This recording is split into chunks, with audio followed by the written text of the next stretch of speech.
কর্মকাণ্ড চালিয়ে চেষ্টা করতে পারে, যদি এইটা বিমানবন্দরে এটা নাশকতা হয়। আমি বলছি না যে এটা নাশকতা, এটা ওরা সঠিক কারণ না বলা পর্যন্ত ফায়ার ব্রিগেড বা ওখানে যারা আছে কর্তৃপক্ষ, তাহলে এটা বলা যাচ্ছে না। আমরা অপেক্ষা করব যে কি বলে এরা।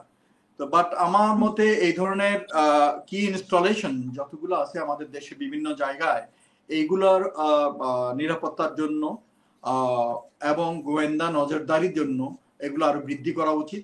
কারণ যে জিনিসটা বললাম যে নির্বাচনের পূর্বেই এখানে পরিস্থিতি অশান্ত করার জন্য চেষ্টা এরা চালিয়েই যাবে। জি, আপনার কাছে আরেকটি বিষয় জানতে চাই, তারপরে আমি চৌধুরী বাড়ির কাছে যাব।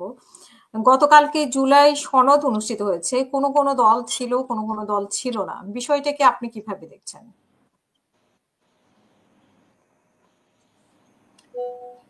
আসলে আমি একজন অবসরপ্রাপ্ত সেনা কর্মকর্তা হিসাবে আমি বলতে চাই, সেনা সদস্য হিসাবে, যে আমি এর আগেও একবার বলেছিলাম যে আমার একটা ফিলিংস, আমার একটা অনুভূতি যে এই সরকার প্রতিরক্ষা তথা সশস্ত্র বাহিনীকে দারুণভাবে অবমূল্যায়ন করেছে, এবং এইটা প্রতিফলন আমরা এই জুলাই সনদেও দেখতে পাচ্ছি। জুলাই সনদে বিডিআর হত্যাকাণ্ডের এইরকম নির্মম মানুষের 17 কোটি মানুষের হৃদয় কাঁপানো হত্যাকাণ্ড, বিডিআর হত্যাকাণ্ড, এটা ইনক্লুড করা হয়নি। তারপর মনে করেন সেই বাকশালী এবং ভারতের কাছে দেশ যখন বিক্রি হয়ে যাচ্ছিল 15ই অগাস্টে যে পট পরিবর্তন হলো, ওইটাও আসেনি। এবং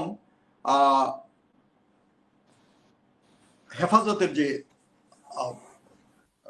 হত্যাকাণ্ড হলো শাপলা চত্বরে, এইটাও আসেনি। তো এই ধরনের গুরুত্বপূর্ণ বিষয়গুলি কেন বাদ গেল আমি ঠিক বুঝতে পারছি না।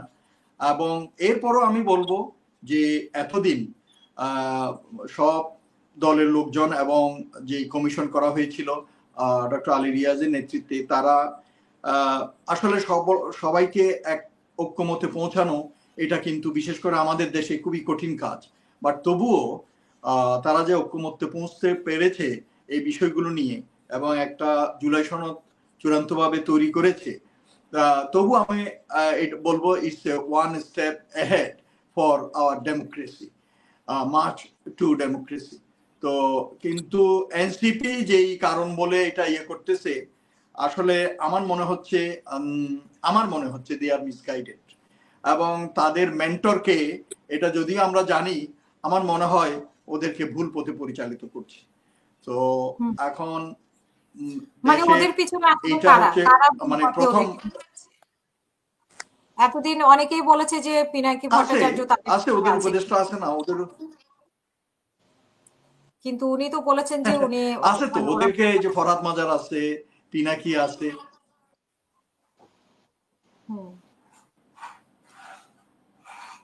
শুনতে পাচ্ছি না। শুনতে পাচ্ছেন আমাকে? আমি আপনাকে লাউড এন্ড ক্লিয়ার শুনি। না, আপনি ফ্রিজ হয়ে গেছেন। আচ্ছা, আমি ঠিক শুনতে পাচ্ছি আপনাকে। আচ্ছা, আমার মনে হয় মানে আপনার এখন শুনতে পাচ্ছি। আচ্ছা, আমি বলছি যে মানে পিনাকি ভট্টাচার্য উনি তো বলছেন যে ওনার কথা ওরা শুনে না এখন আর। শাপলা নিয়ে কথা বলছিল আর কি, যে ওনার কথা ওরা শুনে না। তাহলে এখন আজকে এক জায়গায় আমি একটা সেমিনারে গিয়েছিলাম, ওখানে এমনি পারস্পরিক আলাপ হচ্ছিল। তো একজন বলল যে মাহফুজ নাকি বলছে যে ওরা তো আমার সাথে ডিসকাস করে নাই। তো এখন কার কথা শুনে যে ওরা এই ডিসিশন নিছে আমরা বুঝতে পারতেছি না আসলে। তো বাট আমার মনে হয় সবার সাথে যদি তারা অংশগ্রহণ করতো স্বাক্ষরে, এখনো সময় আছে, বলা যায় না, দে মাইট চেঞ্জ দেয়ার মাইন্ড।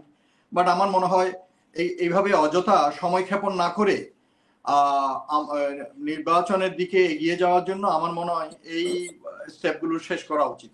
কারণ জুলাই সনদ একটা বিরাট মাইল ফলক আমাদের ইতিহাসে।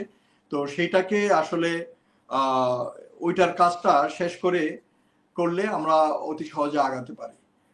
তো আমার মনে হয়, আমি ব্যক্তিগতভাবে মনে করি NCP did not take a good decision signing, not signing.